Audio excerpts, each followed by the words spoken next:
So we're doing a test install with the original tunnels still in the car. We haven't even cut anything out yet, apart from the seat boxes, just because we're not going to use them. But if you are going to keep your seat boxes, then you'll just notch this piece here a little bit in order for it to sit down.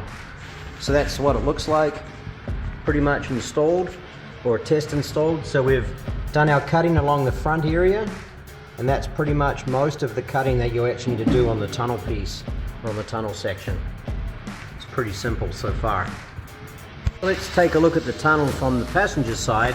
We haven't done it yet, but we normally just trim a little bit out of here. That allows the tunnel to sit down a little bit nicer. And we definitely trimmed across the top in order to fit it into the firewall. We took out probably 1/2 inch along the top and a couple of cuts to go around here, depending on what the exact shape is of your firewall. So that's it so far. Again, the tunnel is still under here, the factory one, but we're just fitting this right over the top.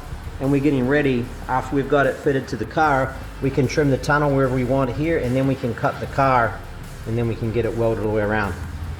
So it fits really nice, and as far as tunnels go, it's not a huge project.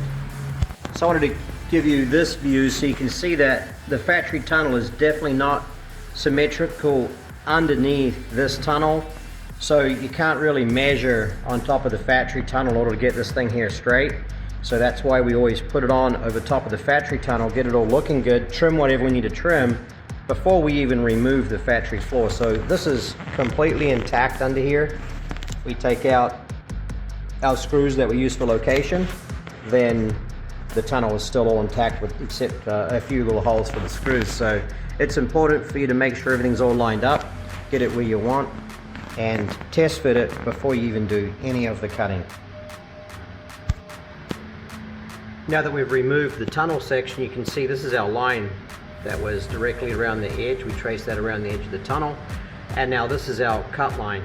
Because what we actually want to do is we've left an inch right here. We're not going to end up with an inch, but we left that. This is where we're going to cut out the tunnel. And then this gives us a little bit of room, whereas we can hammer and dolly this material here up so it meets the back side of this new tunnel section perfectly. So we're going to go ahead and cut that out, and we'll show you what it looks like.